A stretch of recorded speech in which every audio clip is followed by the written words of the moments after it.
Voilà, bonsoir à tous et chacun. Nous sommes là pour le compte de votre émission que vous aimez bien sur la chaîne de France Antenna. C'est l'émission sociopolitique, le rendez-vous pour parler de l'actualité. Le gouvernement est là. Le premier conseil de ministres a été présidé par le chef de l'État et on sent déjà que la volonté au niveau du gouvernement, du second mandat de Félix Tshisekedi pour se mettre à l'œuvre et que le résultat puisse être palpable. Voilà, aujourd'hui déjà, nous le savons, c'est les épreuves des examens d'État et puis il y a d'autres bonnes nouvelles que nous allons vous annoncer dans cette émission où nous avons le plaisir de recevoir Monsieur Albert Angwana qui est président de la société civile citoyenne. Il est aussi auteur de l'ouvrage qui a été baptisé récemment, l'ouvrage intitulé Kinshasa vers une gouvernance résiliente de la mégapole. Voilà, Monsieur Albert, bonsoir.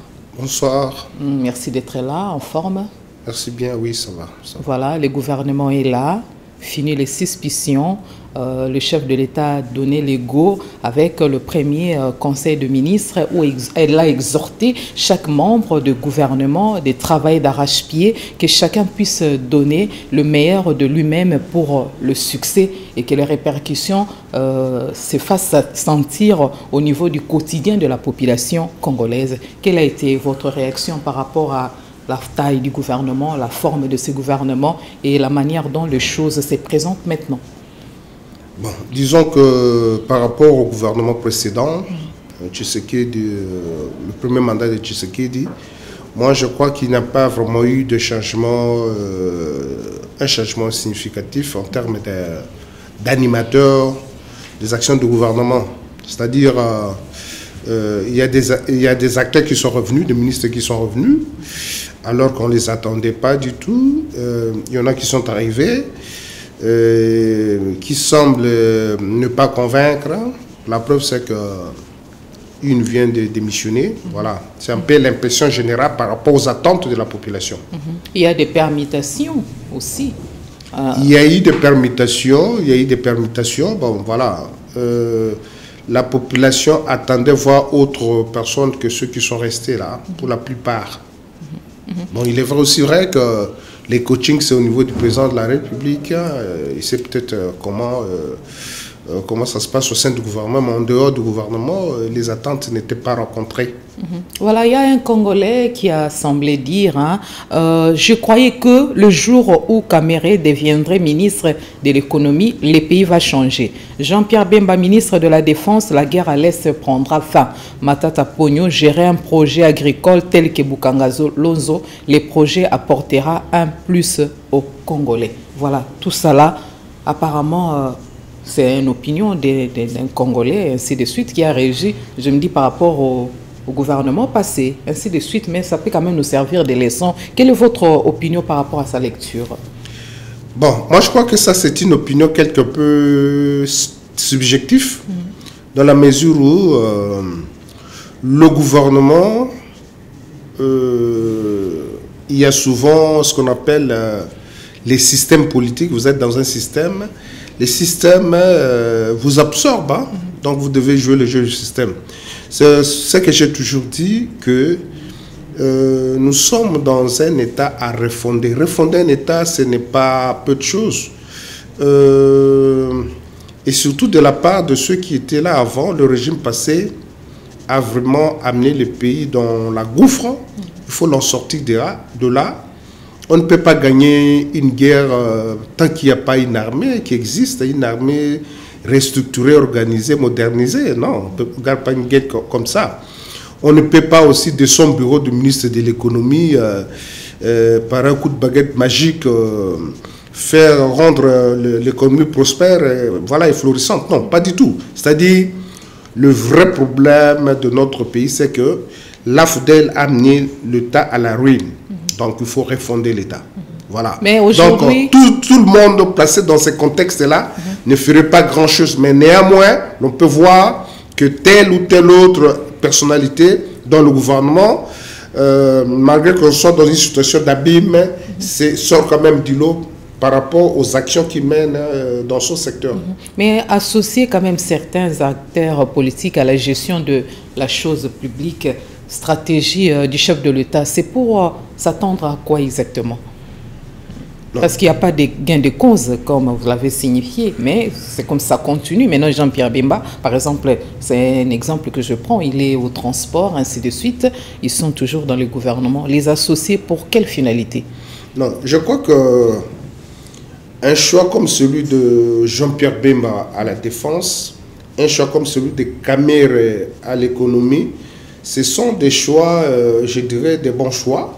Mais simplement, la plupart... Ça a résolu quel problème?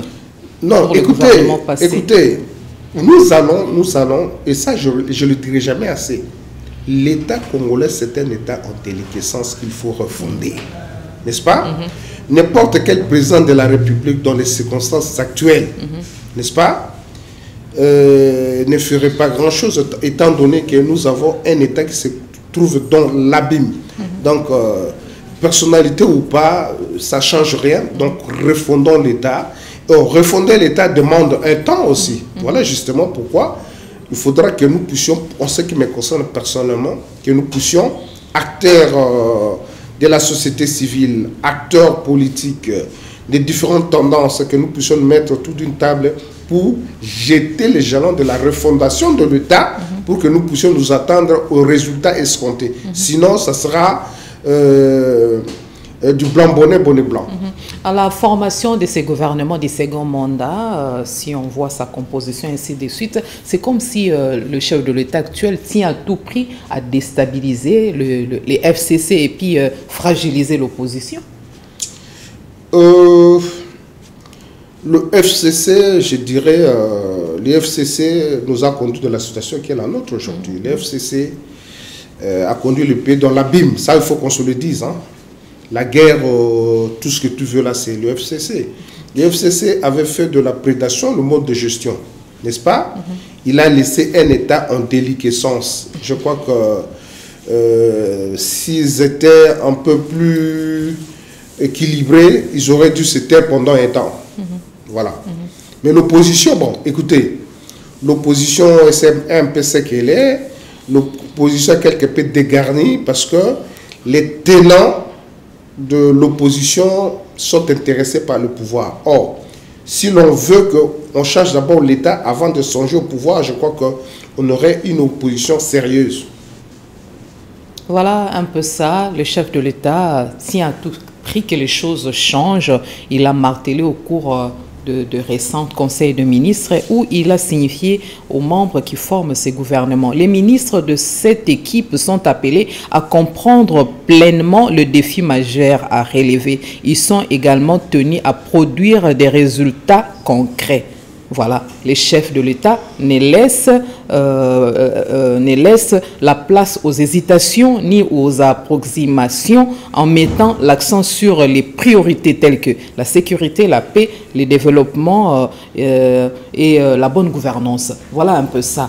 Bon, voir les chefs de l'État insister cette fois-ci, il veut que la population puisse retrouver les sourires aux lèvres ou bien c'est juste une façon de faire voir que les choses iront mieux? Non, moi je ne peux pas un seul instant douter de la bonne volonté du chef de l'État de mieux faire.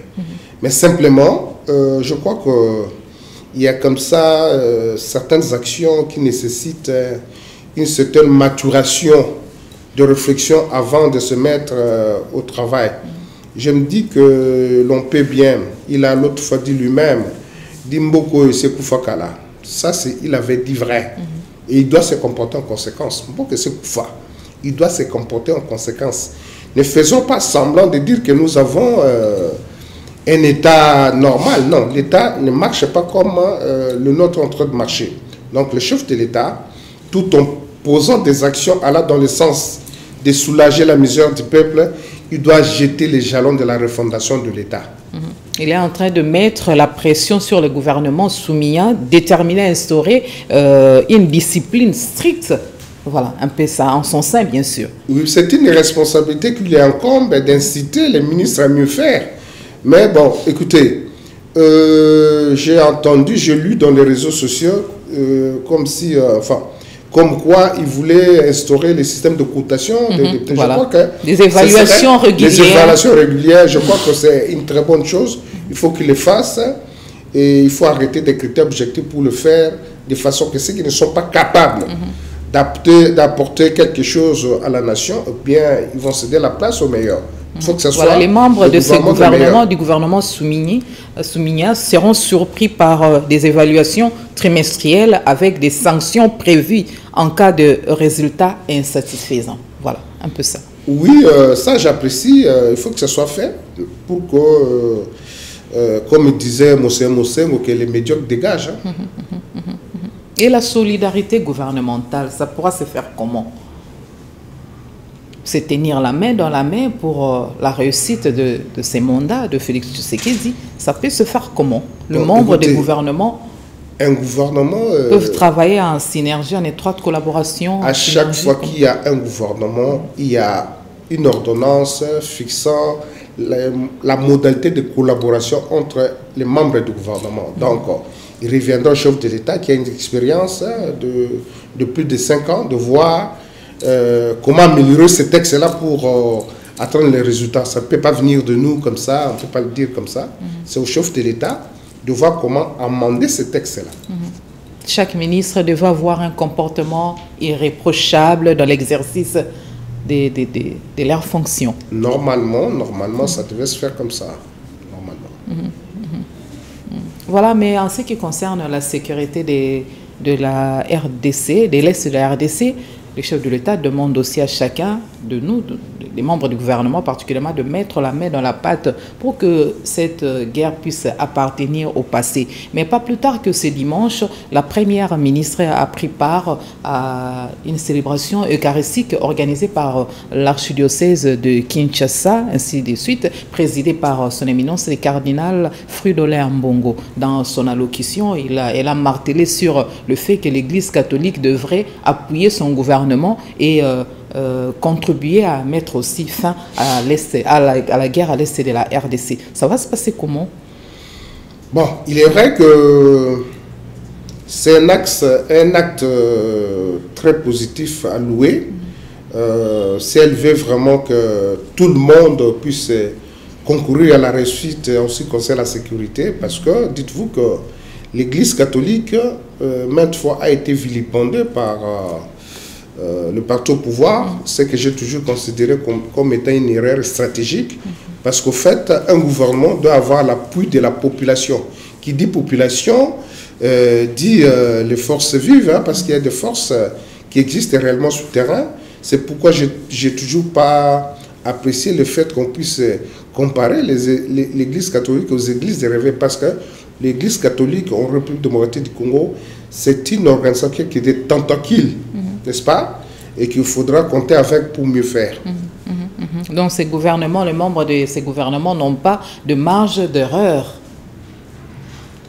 À en croire au chef de l'État, bon, attendons voir la suite.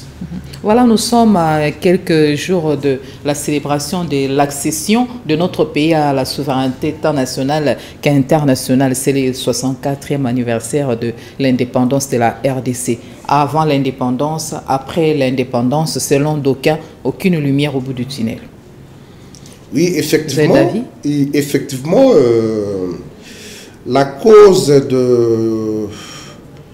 du fait que la République est en train de stagner est interne et externe.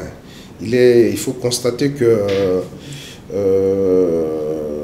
l'Occident qui nous a colonisés à travers la Belgique ne nous a jamais laissé la main libre pour que nous puissions évoluer. Ça, c'est une des raisons.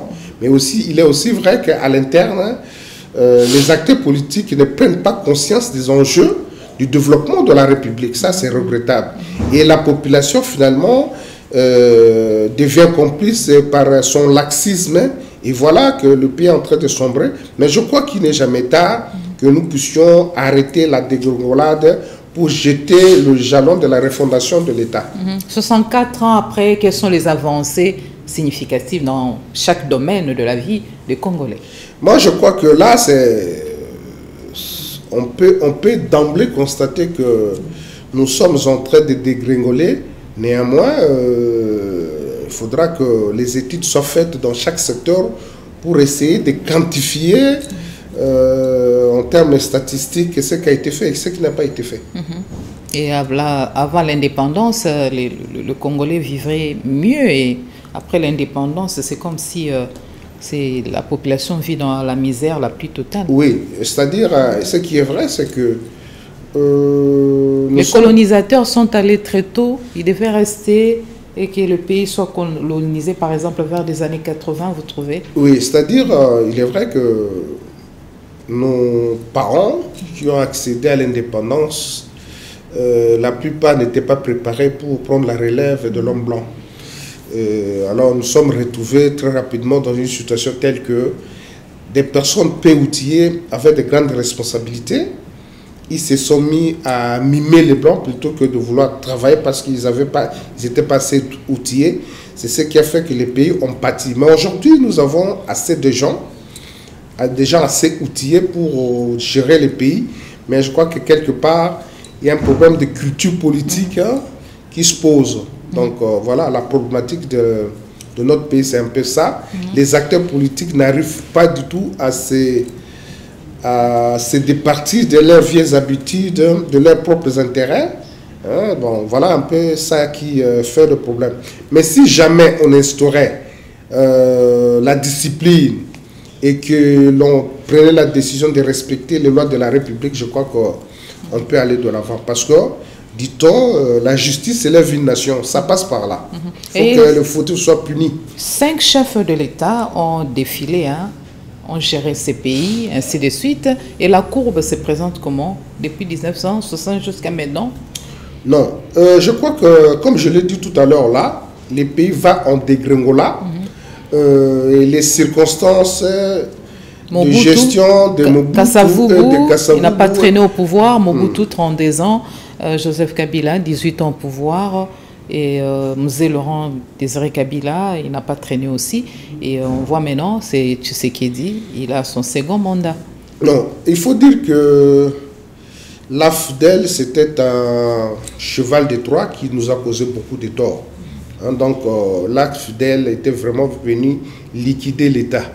Et c'est pourquoi les 32 ans de Mobutu dans les oubliettes? Non, non, moi je crois que si l'on doit faire une analyse comparative, Mobutu nous avait quand même légué un pays, bien qu'il y avait des problèmes de gestion, parce que vers la fin de son mandat, il s'est contenté de régner plutôt que de diriger le pays. Il n'a pas dirigé le pays. Il jouait à la défensive par rapport à l'opposition qui je retiens encore l'une de ses phrases: après moi, c'est le déluge. Oui, ça, on l'a toujours dit, mais moi, je m'en souviens plutôt d'une de ses déclarations à la télé. Quand l'AFDEL avançait, un journaliste lui a posé la question, mais c'est comme si vous voulez vous accrocher au pouvoir. Il avait dit, je veux bien partir du pouvoir, mais je ne voudrais pas laisser le pouvoir entre les mains des aventuriers. Et ça, le président Laurent Désiré Kabila l'a confirmé quand il avait dit que l'AFDEL c'était un conglomérat d'aventuriers, d'opportunistes. Mais cet opportunisme nous a plongé dans un chaos indescriptible et que le président Félix a hérité de cette situation. Voilà pourquoi je demanderai à nos amis de l'AFDEL. Mais l'AFDEL quand même a aidé aussi les pays à mettre fin au règne du maréchal Mobutu. Oui, oui, c'était le plus grand mérite de l'AFDEL. C'était le plus grand mérite de l'AFDEL de faire partie de Mobutu. Mais à la fin, on va se rendre compte que la population avait plutôt embrassé un diable et que Mobutu n'était pas le diable qu'on nous a présenté. Le diable, c'était l'AFDEL. Et le 30 juin, cette célébration avec Félix Tshisekedi à la tête de ces pays, quel discours il peut tenir pour convaincre la population congolaise? Moi, je crois que, comme il avait dit l'autre fois, et je le réitère, il a hérité un pays au bord de la faillite. Il est en train de faire tant soit que peu pour essayer de relever la tête. Moi, je crois que il faudra que le peuple comprenne que ce n'est pas par un coup de baguette magique que ça va aller, mais l'on ne peut pas douter de sa bonne foi. Aujourd'hui, le pays évolue, semble évoluer à pas des tortues, ainsi de suite. Mais on s'est dit, on ne sent pas aussi le contrepoids de l'opposition. Un peu ça, et un problème qui se pose déjà, c'est la question du porte-parole de l'opposition, opposition fragilisée, opposition très réservée, ainsi de suite. Et ça pose mille et une questions. Non, c'est quand même dommage que nous ayons une opposition aujourd'hui qui ne cherche que le pouvoir pour le pouvoir, n'est-ce pas? Si l'opposition pouvait se mettre à l'écart, parce qu'après toute cette opposition-là, quand on prend nos amis de l'AFDEL, on prend surtout ceux-là, mais c'est une opposition caviar, une opposition nantie qui a beaucoup d'argent. Ils pouvaient se mettre, ne pas chercher le pouvoir, mais se mettre et chercher à servir d'alarme pour que les tenants du pouvoir puissent redresser la barre en cas de déviation. Mais malheureusement, c'est toujours le pouvoir qui les intéresse et ça, c'est regrettable.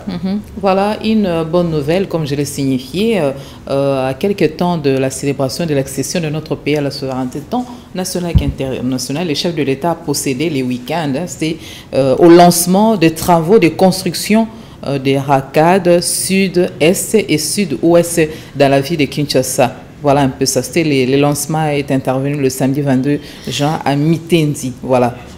C'est le fruit le premier fruit de la coopération sino-congolaise révisée. Voilà. Il s'agit exactement, laisse-moi m'éclairer, d'une voie de contournement pour désengorger la capitale en reliant ces parties sud-est et sud-ouest. Voilà. C'est un exploit. Oui, nous applaudissons tous. Nous applaudissons tous. Vous permettez que je puisse, par rapport à cette bonne nouvelle-là, vous parler de mon ouvrage ici. Nous sommes à Kinshasa. Kinshasa vers une gouvernance résiliente de la mégapole. Voilà. C'est bien de construire les infrastructures. Mais tant que ces infrastructures ne sont pas gérées, ne sont pas soignées, eh bien, nous allons tomber à la case du départ.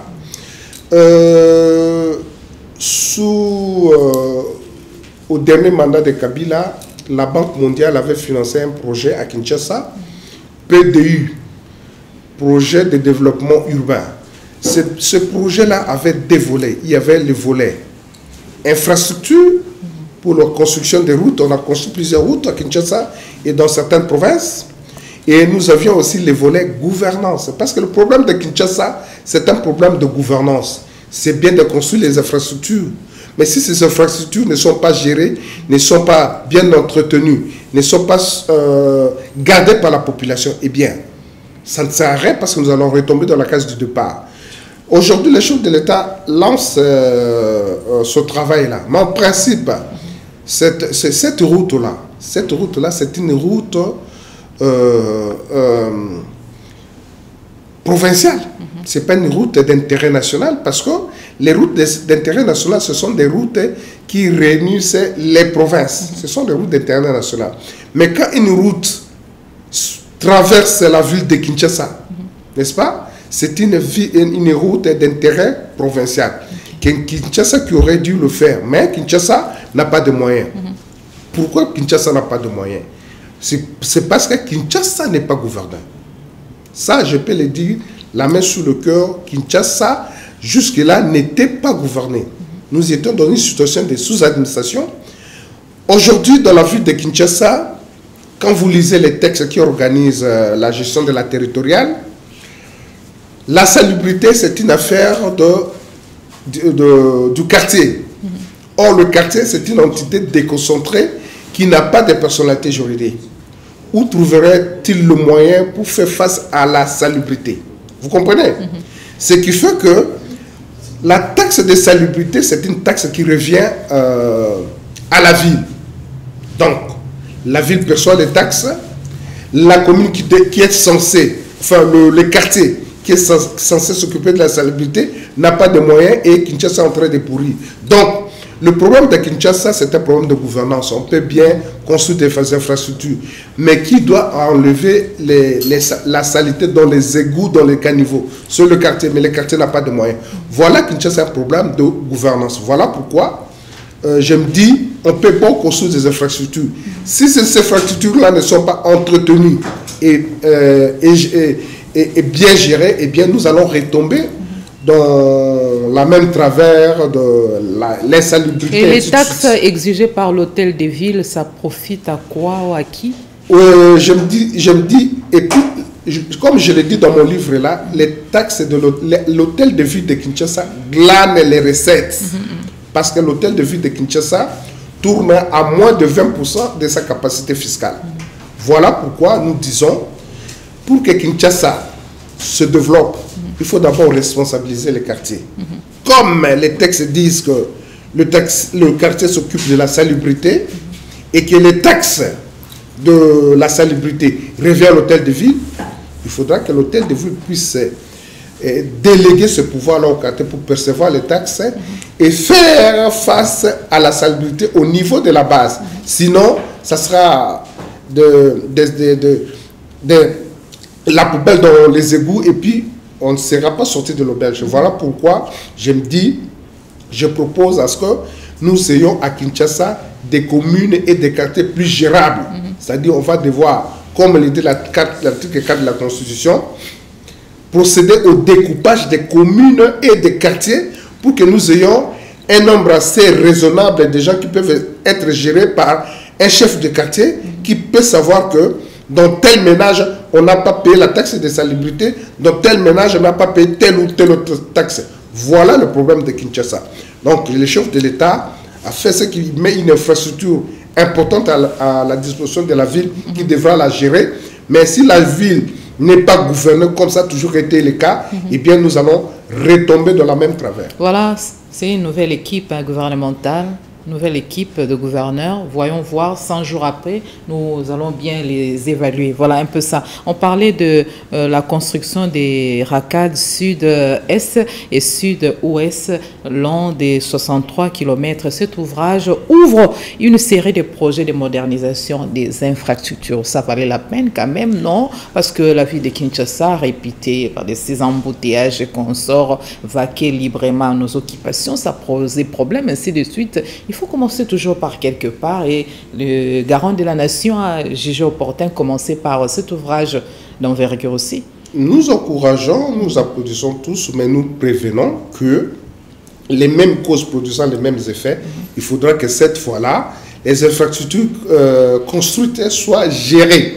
Si nous les laissons comme ça, eh bien, nous sommes allés dans une conférence, il y avait un étranger qui exposait, qui a parlé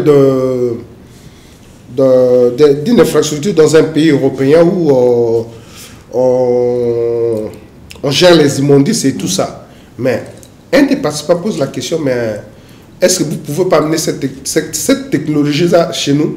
Il dit, bon, ça a été créé dans ce pays. Le deuxième, ça a été fait à Bukavu, mais aujourd'hui à Bukavu, il n'est plus opérationnel. Voilà. Donc le problème des infrastructures, c'est un problème de leur gestion aussi. Voilà pourquoi je dis que le problème de Kinshasa, c'est un problème de gouvernance. Voilà pourquoi je propose dans cet ouvrage-là que l'on puisse se mettre dans la dynamique d'une gestion résiliente. Et les contrôles suivis s'imposent aussi pour que cette œuvre puisse répondre aux normes. Absolument, absolument. On peut beaucoup construire des infrastructures, mais s'il n'y a pas de suivi, s'il n'y a pas d'entretien, on va revenir à la case du départ. Parce que, comme je l'ai dit là, le projet PDU de la Banque mondiale à Kinshasa, l'aspect infrastructure, on a construit des infrastructures, mais l'aspect de gouvernance des infrastructures, l'argent qui était destiné à la gestion des infrastructures, à la gouvernance de ce projet, a créé ce qu'on a appelé Kinelenda. On a encore renversé dans les infrastructures sans effet palpable. Voilà. C'est pourquoi on a averti, nous publions cet ouvrage pour dire il faut faire très attention, sinon ça sera la même chose comme par le passé. Mais beaucoup de Congolais doute de la qualité du travail rendu par les Chinois, mais il y a les contrats sino-congolais. Ça va donner, est-ce qu'il y aura des ouvrages qui durables, hein, parce qu'ils sont réputés chez eux là-bas, ils construisent des édifices qui tiennent, des ouvrages qui résistent, et ainsi de suite. Mais ici, c'est comme si on ne sait pas qu'est-ce qui se passe. Il y a des problèmes de rétrocommission, comment ça ne dure pas, les ouvrages, les routes construites sont délabrées quelques temps après, ainsi de suite. À quoi bon de continuer à faire confiance à ces contrats? C'est mieux de résilier ces contrats et pouvoir les signer Chinois avec vous d'autres fournissent partenaires. toujours le travail selon vos moyens. Hein, c'est pourquoi généralement il y a première, deuxième, troisième qualité. Si vous optez pour la troisième qualité, vous devez vous attendre à un travail de qualité inférieure. Mais si vous mettez du paquet et que vous êtes sérieux, il n'y a pas de rétrocommission. On vous fournit le travail de qualité. Voilà. Voilà. C'est vraiment nécessaire que nous puissions avoir ces ouvrages parce que Kinshasa est prise en otage surtout par 2 embouteillages. Voilà, l'actualité oblige aujourd'hui, le jour où nous réalisons cette émission, les examens d'État 2023-2024, les go de ces épreuves ont été donnés par la première ministre. Voilà, l'éducation. Les finalistes, les récipiendaires d'aujourd'hui ne sont pas comparés des années 60.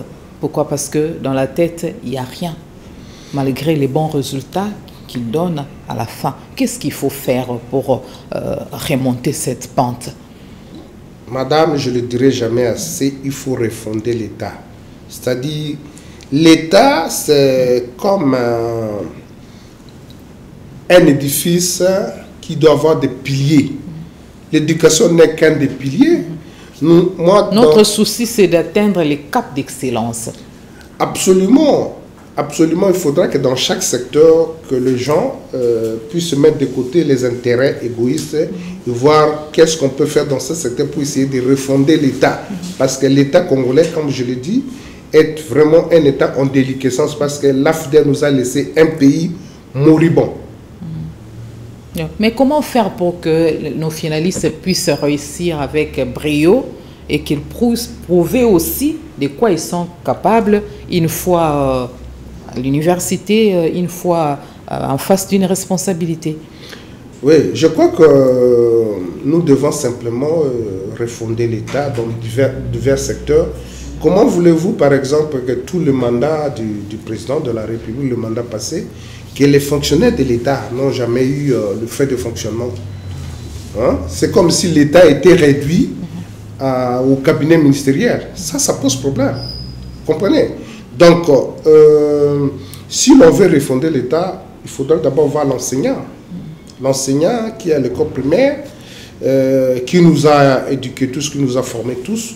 Aujourd'hui, peut-il rester à l'école pendant autant d'heures pour ne dispenser que des cours, n'est pas songer aux à côté pour couvrir, relier les 2 bouts de mois. Voilà, c'est ce genre de problème qui se pose. Je crois que dans chaque secteur, il y a comme ça des problèmes qui se posent. Je parlerai des militaires, je parlerai des fonctionnaires. C'est pareil, donc, dans chaque secteur, il faudra que les experts se mettent pour dire, bon, pour que ce soit très bien fait comme par le passé, voilà ce que nous devons faire. Parce que ne nous faisons pas d'illusions. La population du Congo qui est d'il y a 60 ans, ce n'est pas la même population d'aujourd'hui, ça a beaucoup changé.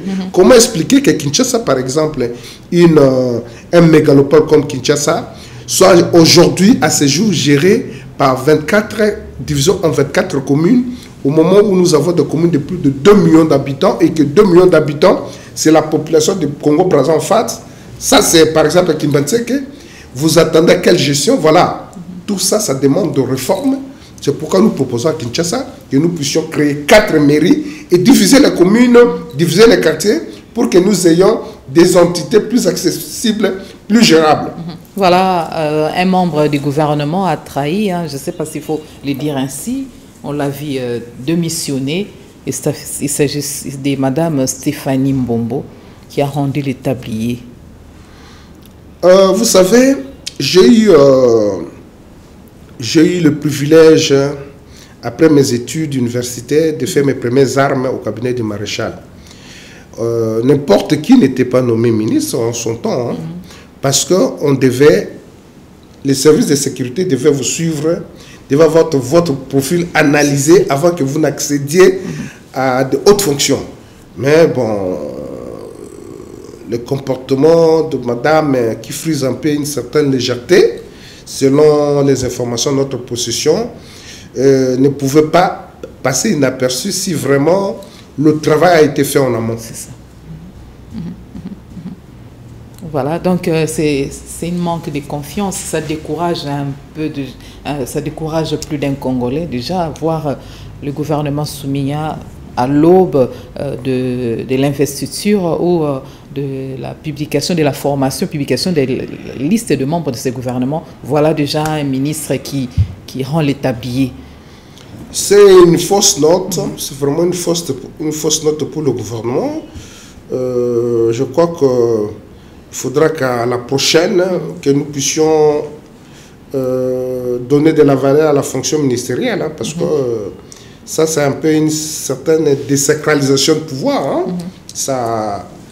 Ça ne permet pas du tout, ça ne donne pas du tout de la valeur aux autres ministres, au gouvernement. Voilà, M. Albert Angbana, Maté Zimbombo, vous êtes notre invité de ce soir. Nous sommes en train de parler de l'actualité, de sujets qui préoccupent au plus haut point, mais n'empêche que nous puissions parler aussi de votre ouvrage, la récente, c'est Kinshasa vers une gouvernance résiliente de la mégapole. Voilà, le baptême de cet ouvrage est intervenu il n'y a pas longtemps, en moins de mois, ainsi de suite. Mais ça se passe déjà comment sur le marché des ouvrages de la RDC? Bon, cet ouvrage, je ne le conçois pas comme tous les autres ouvrages. Je le mets à la disposition des Kinois pour leur démontrer les atouts dont dispose Kinshasa pour qu'enfin elle devienne une ville résiliente, parce que c'est un mégapole au cœur de l'Afrique. Mais au-delà de l'ouvrage, nous avons apprêté le projet, n'est-ce pas? Il faut qu'il y ait un projet chiffré qui accompagne. Et très bientôt, nous allons organiser une conférence de débat avec tous les élus de la ville de Kinshasa, les sénateurs, les députés nationaux, les députés provinciaux, les conseillers communaux et certaines notabilités de la ville, pour que nous puissions débattre et adopter ces projets-là que nous allons mettre à la disposition de la ville. Voilà. Combien de personnes comme ça ont déjà souscrit? Oh, bon, au-delà de 200 déjà. Au-delà de 200. Et au niveau de du gouvernement provincial de Kinshasa, vous distribuez à ces députés l'ouvrage, parce que l'intitulé déjà de l'ouvrage, Aspire confiance, ça va de l'intérêt de la ville de Kinshasa. Ça se passe comment? Il se précipite pour avoir l'ouvrage, ou bien il faut le forcer la main, parce que les Congolais n'ont pas cette culture de la lecture. Ouais, si vous voulez garder un trésor, il faut le mettre dans un livre. Nous lisons de moins en moins. C'est pourquoi je vais très bientôt convier les élus de la ville de Kinshasa dans une conférence débat où je vais présenter les projets relatifs pour qu'ils puissent adopter les projets avant que nous puissions le remettre aux décideurs de la ville de Kinshasa. Voilà un peu ça, ouvrage de combien de pages comme ça, et en gros, pouvez-vous résumer par rapport au contenu de cet ouvrage? Voilà, le livre... C'est scindé en combien de parties? Le livre est à 4 chapitres, mais la particularité de cet ouvrage, c'est que nous ne voudrions pas que les gens disent par exemple qu'il faut changer la constitution pour quelqu'un. Non, Kinshasa n'a pas besoin qu'on change la constitution. Avec la constitution et les lois existantes, l'on peut amorcer la modernisation de la vie de Kinshasa. C'est la démonstration que nous avions faite en nous appuyant sur des lois existantes. L'article 4 de la constitution dit l'on peut créer des entités territoriales, soit par regroupement, soit par démembrement. Ça veut dire La ville de Kinshasa peut être démembrée pour mieux faire, parce que quand vous regardez les attributions, parce que Kinshasa a un double statut. Kinshasa a un statut hybride. Elle est ville, elle est province. Voilà pourquoi nous avions dit, nous devons donner le contenu à une ville, à ce que la ville de délimiter, faire la démarcation entre la ville et la province. Donc, en nous basant sur l'article 4, on s'est dit Kinshasa doit être divisé en 4 villes, en 4 mairies. Et que les communes existantes dans les 4 villes doivent être démembrées selon les critères objectifs. C'est-à-dire, l'on ne peut pas avoir une commune de plus de 2 millions d'habitants. Ça risquerait de coûter beaucoup au trésor public. Non. Tout calcul fait, c'est moins que c'est que des individus volent. C'est plus que c'est que les individus volent. Mais votre premier ouvrage, vous avez parlé de la bonne gouvernance, et cette fois-ci, vous parlez de la gouvernance résiliente de la mégapole. Une suite logique ou bien?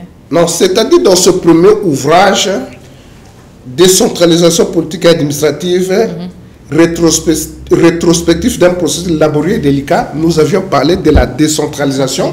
Nous avions démontré les biens-fondés de la décentralisation comme mode de gestion adopté par notre constitution. Mais maintenant, avec ces livres, je suis en train de faire la monographie de chaque province, en commençant par Kinshasa. Quels sont les atouts dont dispose Kinshasa au regard des lois existantes pour que Kinshasa s'inscrive dans la logique d'une gestion dynamique? Voilà, nous avons échangé pendant 45 minutes, imparti à cette émission, M. Albert Mbana, parce que nous sommes à la fin. Essayez de vous résumer en peu de mots pour que nous puissions clôturer.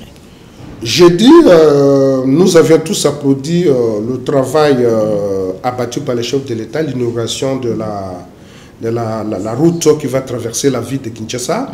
Nous disons que c'est une bonne chose, mais il faudra que cette route soit entretenue, n'est-ce pas, par une gestion saine de la ville. Sinon, nous risquons de faire la même chose comme par le passé. Voilà pourquoi nous proposons cet ouvrage et bientôt s'en suivra un projet de la gouvernance que nous allons soumettre au débat avec les élus de la ville de Kinshasa pour que nous puissions l'adopter et mettre à la disposition des décideurs de la ville de Kinshasa, parce que dans tous les pays du monde, il faut toujours qu'il y ait des gens qui réfléchissent pour mettre à la disposition des décideurs. Voilà, c'est l'exercice auquel on s'était soumis. Voilà, M. Albert Mbana Maté Zimbombo, merci d'avoir répondu à notre invitation ainsi qu'à toutes les questions prévues pour ces numéros. Voilà, nous vous remercions, vous, téléspectateurs, fidèles téléspectateurs, de nous avoir suivis avec attention et intérêt. Pour ceux qui nous ont pris en cours, M. Albert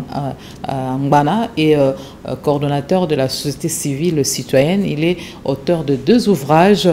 C'est l'ouvrage intitulé « Décentralisation politique et administrative, rétrospective d'un processus laborieux et délicat en République démocratique du Congo » et aussi l'ouvrage « Kinshasa vers une gouvernance résiliente de la mégapole ». Voilà, nous comprenons que l'évolution de notre pays lui préoccupe au plus haut point. C'est la fin de cette émission que vous pouvez retrouver en rediffusion le samedi à 13h heure de Kinshasa. Merci aux preneurs de vue, merci à la chaîne de référence Antena pour ces programmes et nous vous retrouvons très prochainement pour un autre numéro de votre émission hebdomadaire Le Rendez-vous. Une très belle soirée à tous et chacun.